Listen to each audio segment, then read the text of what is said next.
I'm female, I'm short, and I look young. Because that really gives the impression that I don't know what I'm talking about. But I emailed about 200 different people within a 5-hour radius of where I lived, and I got one positive response that said So I started emailing all of these professors in my area, asking to work under their supervision in a lab. Got rejected by all except one. The men started joking about the waitress and how they would like to give her their hotel room number. The undergrad that I was with said, I thought I wanted to work for the DEQ, but I don't now. Engineering really is a boys' club, and I don't fit in. Okay, close your eyes and picture a scientist. Have you got it? What do you see? A white lab coat? Nerdy glasses? A man? Why in 2014 are we still picturing this gender-biased image of what a scientist looks like? There are plenty of women in science today and throughout history. Maria Mitchell in the mid-1800s. She was the first female astronomy professor and first woman elected to the Academy of Arts and Sciences. Rosalind Franklin in the 1940s and 50s. She made a breakthrough with X-ray crystallography imaging to identify the structure of DNA, though her ideas were stolen by a pair of men and she never got credit. Susan Solomon in 1986 led a pioneering expedition to Antarctica to investigate the hole in the ozone layer, and she determined its cause to be human-generated chlorofluorocarbons. Flossie Wong-Stahl in 1985. She was the first to clone the HIV virus and map its genes. This led to the creation of a test for the HIV virus. And Sally Ride. She was the first female astronaut. So why don't any of these women come to mind? Specifically giving the girls the dolls and the boys the K'NEX kits or the Lincoln Logs or the Tinker Toys. Girls should be able to play with those too. Gender roles and gender stereotyping lead to women feeling great anxiety and incompetence when it comes to math and science. Shapiro and Williams' 2012 paper notes a study which tested a group of third graders on a math test.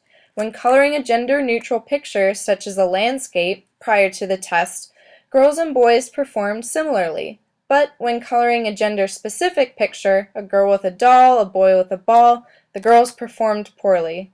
Perhaps this has something to do with that result. Bronzer, boys, and alcohol. Have you ever partied so hard you party your eyebrows off? Because I have. My ultimate dream is to move to Jersey, find a nice, juiced, hot, tan guy, and live my life.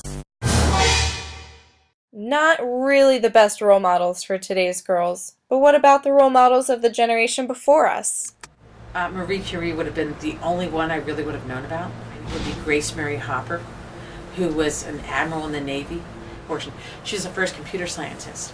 And then when I was young, Sally Ride. I remember a little book that I had about her. And what about the recent development of technology? We are literally surrounded by science these days.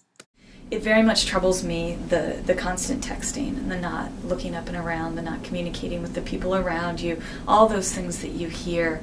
I'm very disappointed when students can't make it through a class period without texting.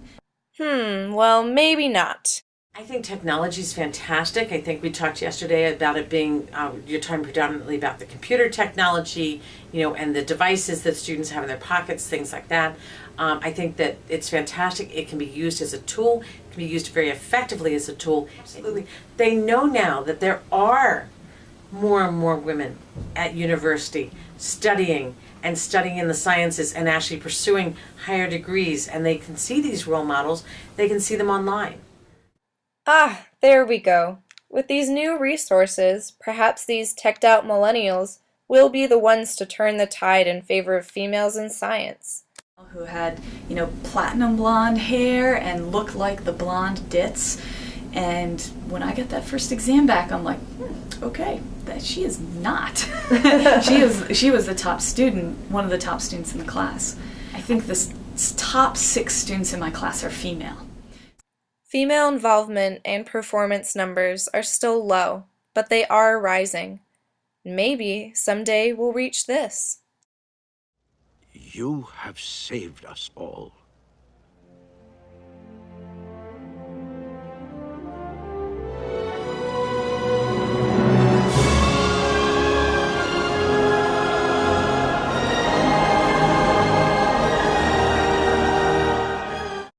Okay, maybe not that quite yet.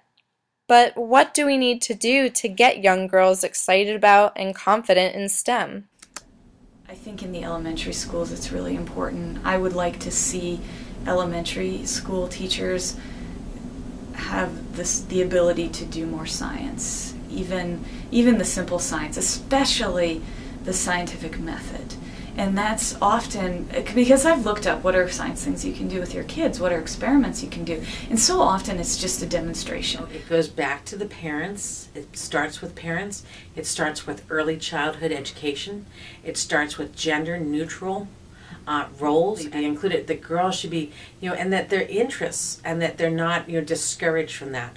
That starts prior to the child going to school, but it also has to occur within the schools. And I'm talking in early childhood situations and all the way through the grammar schools and all the way through the high schools also.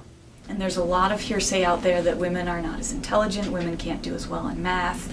And so how do we prove it to young women that that's a bunch of crap?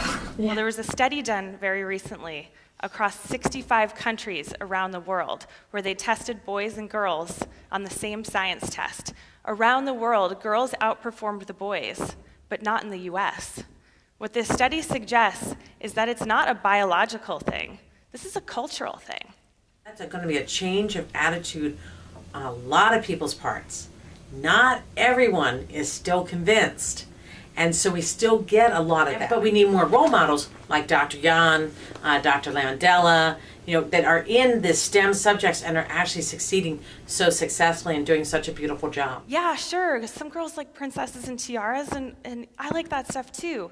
But there's so much more to us than that. There's so much potential. We need to create more outlets and opportunities for girls to explore science and math, especially from a young age. We need to put positive female role models in science and math at the forefront.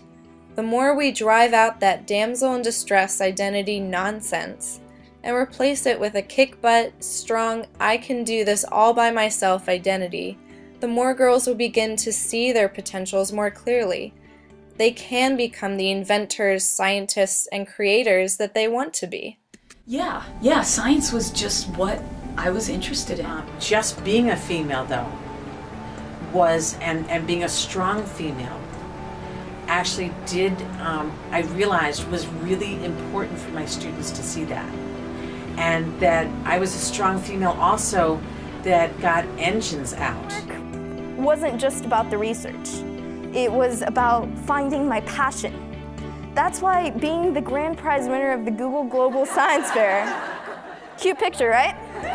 It was so exciting to me, and it was such an amazing honor. Yes, I am excited about science. I created a nanoparticle that's kind of like the Swiss Army knife of cancer treatment. A UV light lunchbox that kills bacteria off fruits and food. My project was I actually built a detection method for buried landmines. I did my project on sheep genetics and Cotswold sheep, the natural color versus the white genes. The smartphone works with a Bluetooth-enabled heart rate monitor to detect if there's a medical emergency and then notify contacts with where you are, what happened, what's going on, where they can find you. We created an adaptive hand device for a girl in Georgia. I'm here to make a bold claim. I don't fit in, but I believe that our little girls will.